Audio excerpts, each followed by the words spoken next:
production of the Mississippi State University Extension Service. Today on Farm Week, country of origin labeling takes a hit from a USDA economic study released this week. MSU's College of Veterinary Medicine celebrated its 30th open house. In the food factor, Natasha has the basics of the Mediterranean diet. In Southern Gardening, find out how to put together a hanging basket for your mother. In the markets, December cotton prices continue resistance at a now familiar level. And demand remains strong for beans as traders wait to see if prices move closer to $10 a bushel. In the feature segment, the Mississippi State University Bulldogs are known for playing on turfgrass and for the science of how to grow it. We might not have the numbers everybody else does, but if you look around just the southeast at the amount of superintendents, right now just off the top of my head I can think of 3 superintendents in the SEC for sports turf. That speaks volumes for our program here.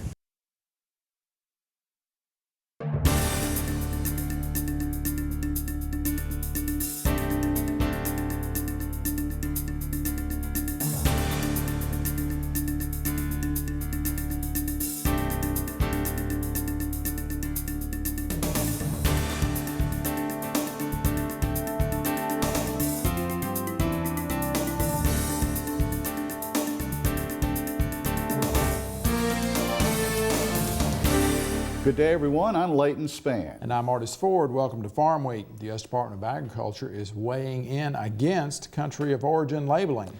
Artis, the USDA study comes out as the World Trade Organization is expected to rule this month against country of origin labeling. The USDA's chief economist said cool is costing U.S. agriculture billions while not delivering much benefit to consumers. The USDA says that cool has cost the beef industry alone $1.3 billion since 2009. Brownfield Ag News reports the study does admit there's been interest from consumers for cool information, but the monetary benefits have been small.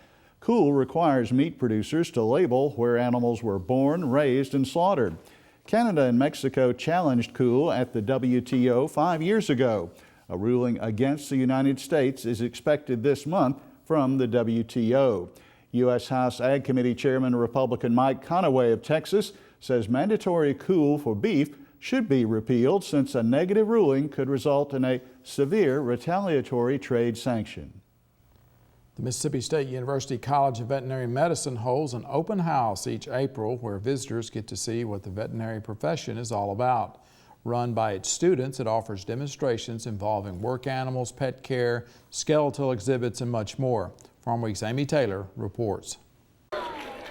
This year marks the 30th anniversary for the College of Veterinary Medicine Open House. The event showcases many exciting features, such as dog agility demonstrations, animal surgery activities, simulation of milking a cow, and a skeletal and x-ray exhibit that even has a 2-headed skull. CVM Communications Coordinator Katie Timmerman and sophomore class president Juliana Frum say a new exhibit is added each year.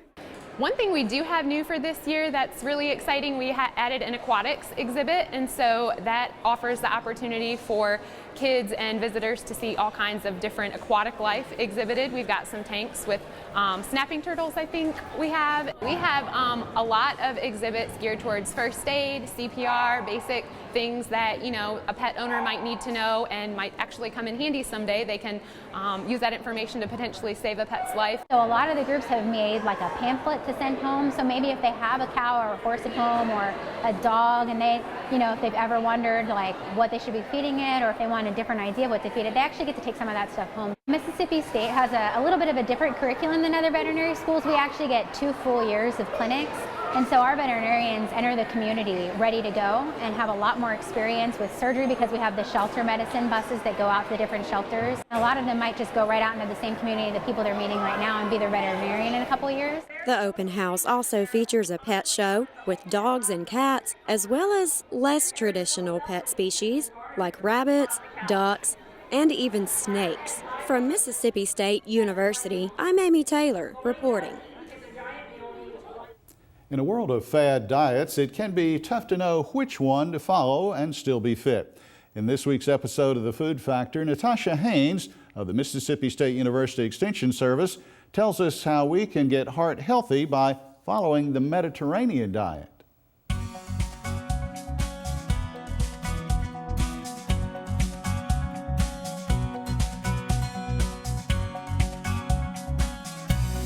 Mediterranean foods can make for a delicious meal. But did you know eating a Mediterranean-based diet has positive health benefits too? People who live near the Mediterranean Sea are known for living long, healthy lives with lower rates of heart disease. So what foods are in their diet? First on that list is a lot of vegetables. Salads are a mainstay of the diet, chock full of tomatoes, cucumbers, spinach, and olives. Other components concentrate on whole grains, beans and lentils, herbs, and healthy fats like olive oil. As for protein, the Mediterranean diet emphasizes lean cuts of lamb, chicken, and beef, and a variety of grilled fish selections. These are a great source of heart and brain-healthy omega-3 fatty acids. You don't have to travel across the globe to eat Mediterranean. Just visit your local farmer's market. It's time to make healthy food a factor in your life. The Mayo Clinic says nuts are also a part of the healthy Mediterranean diet. Nuts are high in fat, but most of the fat is healthy. Because nuts are high in calories, though, they should not be eaten in large amounts. Generally, no more than a handful a day. In case you haven't heard, Mother's Day is this Sunday. And this week's Southern Gardening segment, Extension horticulturist Dr. Gary Bachman shows you how to create a handmade gift suitable for Mother's Day or any day.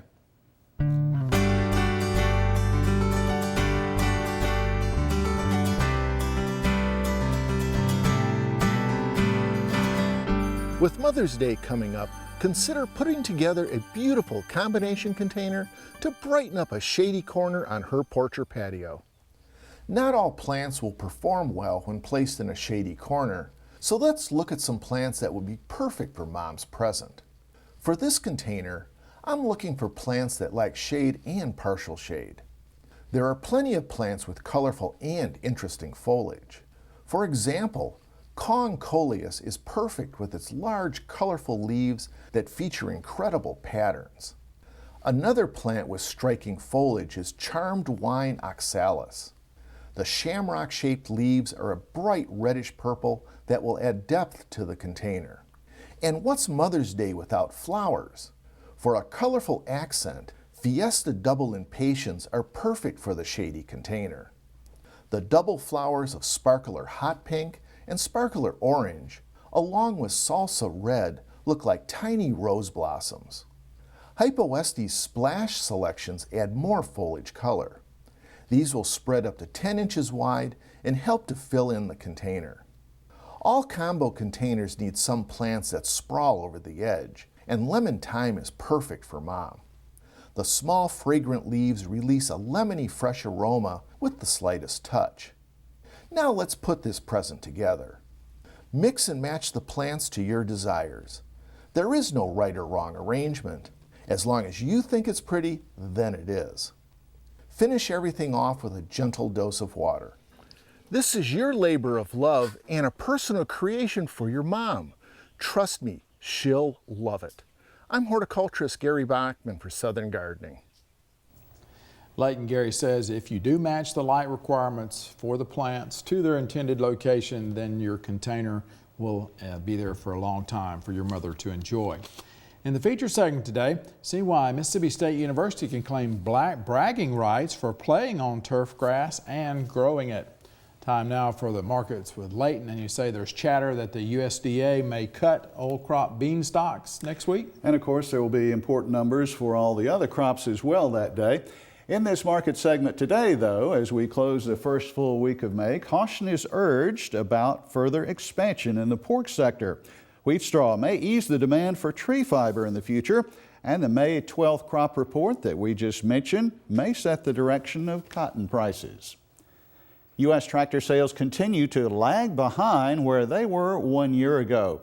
Looking at some figures for the month of March this year from the Association of Equipment Manufacturers, Sales of two-wheel drive tractors were down 8% compared to 2014.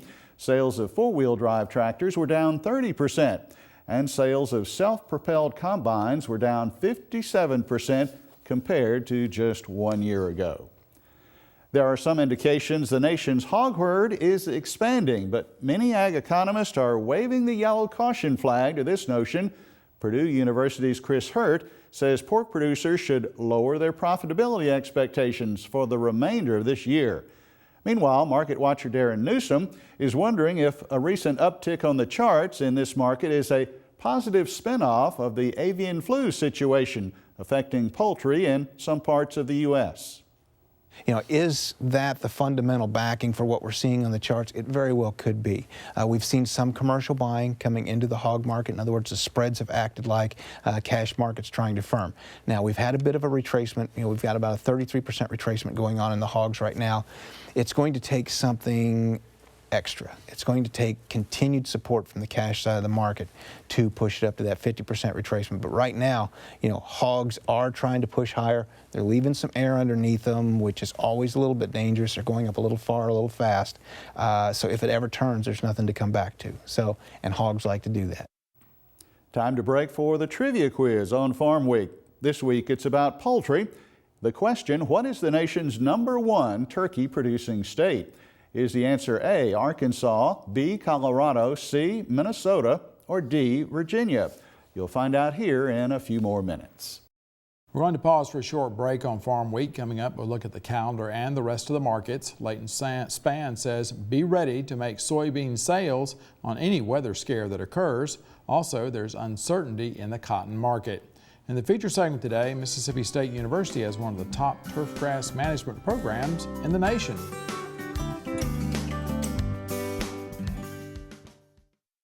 Each year, many Mississippians are seriously injured or killed when farm tractors overturn.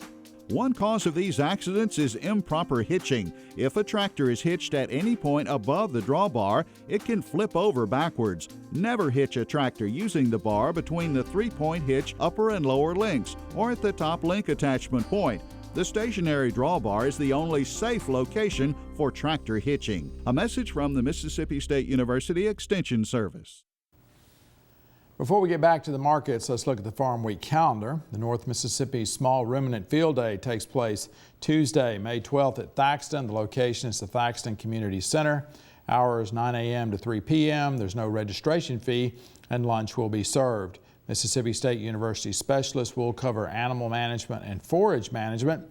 The Natural Resources Conservation Service will cover possible cost share assistance. After lunch, participants will visit 2 sheep operations, one with sheep working facilities and the other a new startup. Mississippi State University will hold a golf course management short course on Wednesday, May 18th.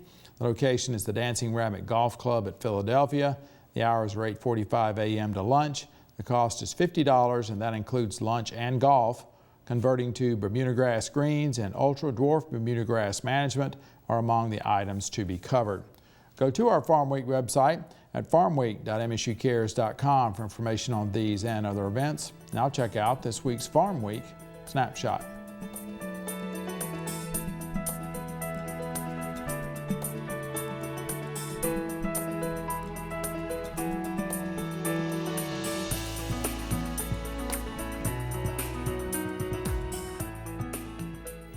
A well-known company is rolling out a new line of paper tissues and paper towels made from wheat straw.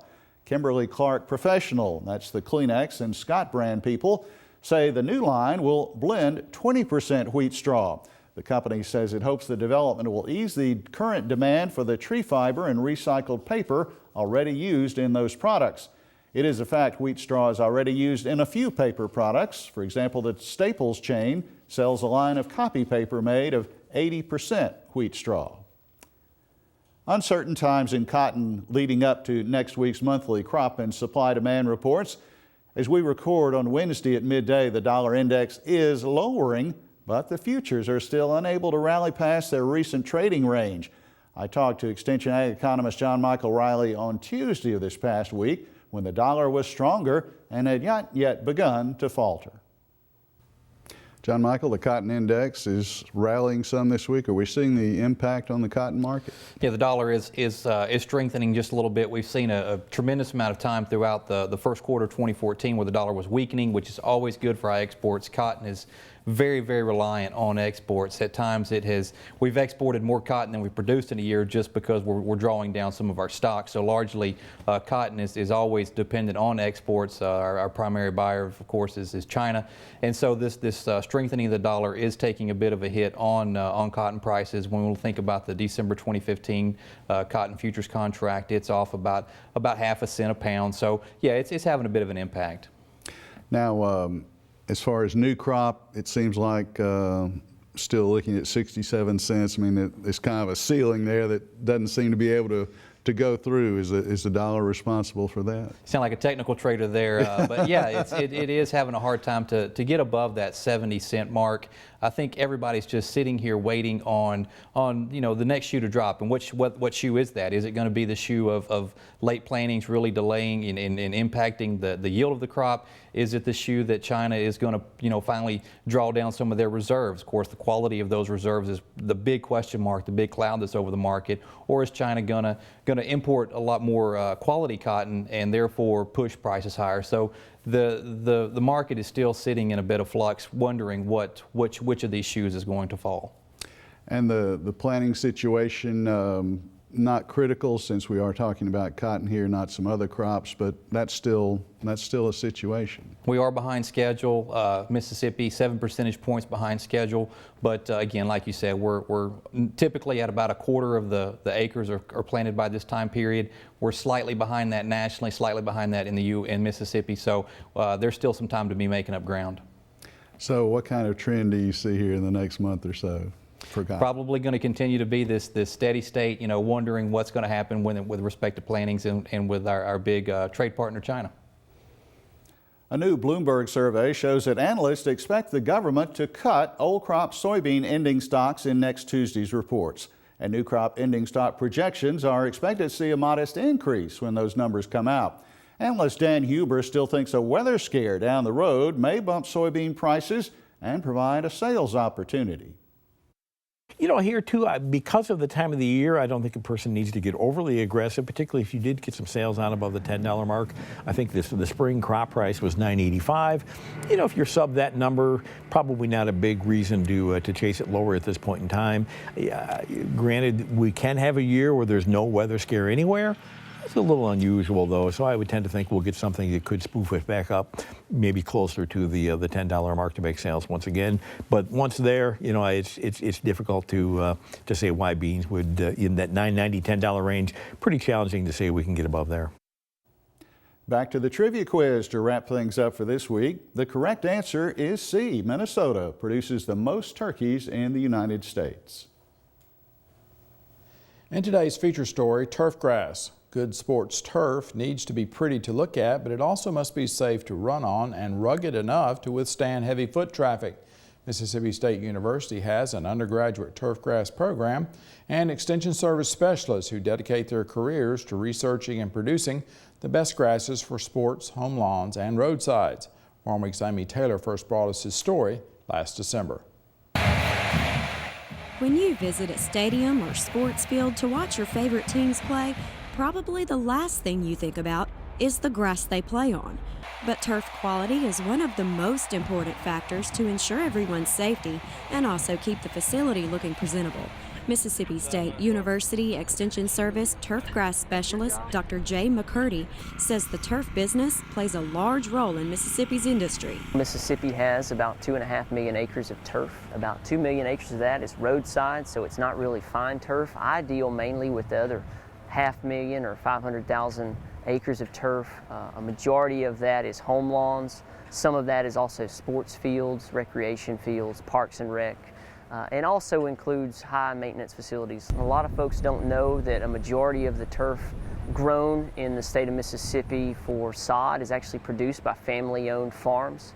There's about 65 farms spread out around the state of Mississippi. It's a locally grown product, as locally grown as you can get. Dr. McCurdy says Davis Wade Stadium is sodded with Tifway 419 Bermudagrass. a warm season grass commonly found in the southeastern United States. Chris Hussey, manager of Hussey Sod Farm in Tupelo, explains why Bermuda varieties are chosen for athletic fields, golf courses, and parks and rec. Bermudagrass is a rugged grass. It can withstand lots of traffic, and even if you do have traffic damage, if you stay off of it, it'll recover and grow back in a lot quicker. Hussey says Bermuda is a warm season grass, so it phases out in the fall. Therefore, MSU Sports Turf Superintendent Brandon Harden says it's important to add in ryegrass, which grows during fall and winter. It's definitely year-round nowadays. You're not going to grow Bermuda grass into November very long anyway and keep it looking the way we want it to look. So we add in the ryegrass. This ryegrass blend is actually an 80-20 blend of perennial rye and chewing red fescue. We have to do it, as you can see, I'm in the shade. It's hard to grow Bermuda grass or any grass in the shade, and this Jumbotron shades out pretty much all of this south end zone. Hardin says the material beneath the grass is mostly sand, which creates a safe, well-drained, level surface that can still be played on in the rain. And after a game, immediately recuperating the field is key. These fields are built to take that abuse, take that rain, move that water, and still keep a good, safe, soft but firm playing surface that has very good footing. As you saw in the Auburn game, it didn't tear up, it didn't chunk out, it held and did what it was supposed to do. We use 419 Bermudagrass because it recuperates at a pretty high rate. And it might not be the fastest, but it does what we need it to here. We push it from the time that game's over with. We mow it, clean it up, get as much of the debris and everything off the field that we can, of course trash and everything too. Then we will come back down with some more ryegrass seed, very light, just to help fill in the divots. Little more ryegrass and then fertilize, and we will pound it with water to help try to get this recuperation back, as fast as we can from week to week. By now, you're probably wondering if there's a way to save some money by just planting grass instead of purchasing sod. Chris Hussey says that's more complicated than it seems. One of the main misconceptions is folks don't realize that most of the grasses we have are vegetative hybrids, and you have to have sprigs or plugs. It's not a quick and easy process to grow in from sprigs.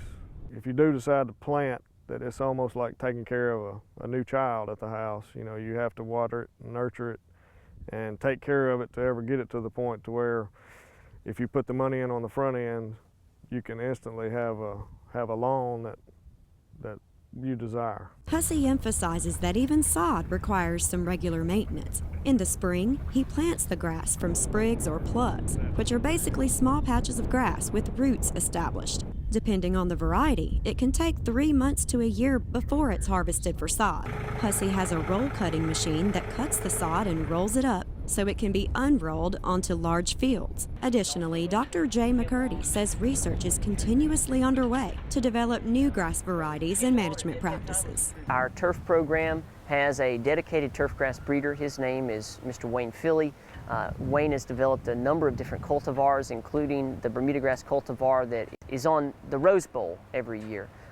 That is actually Mississippi Choice, commonly called Bullseye Bermudagrass. We've also got a number of different grasses which are under contract with folks like Sod Solution and Turfgrass Group, and they're actually developing those for commercial turf use.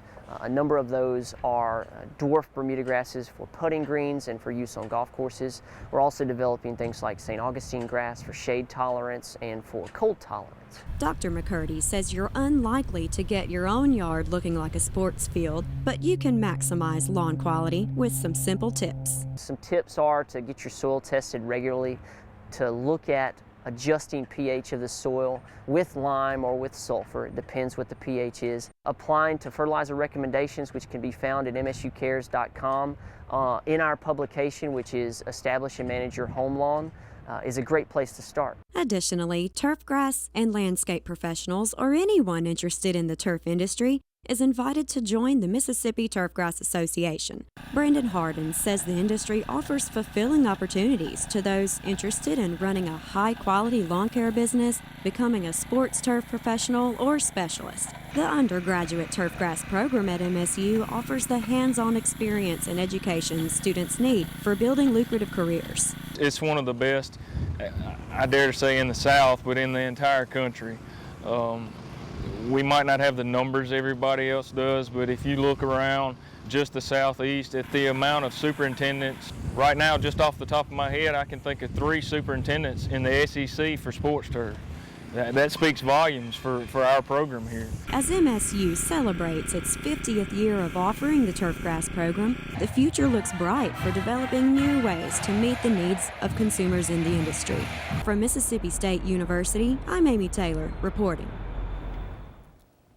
And you can watch this feature story again on the turfgrass program at Mississippi State on our Farm Week website, Facebook page, or YouTube. We'll also have the contact information for the Golf and Sports Turf Management degree program as well. And we'll also tell you how you can get in touch with Jay McCurdy if you need some help on your turf grass. We're also available at twitter.com/farmweek.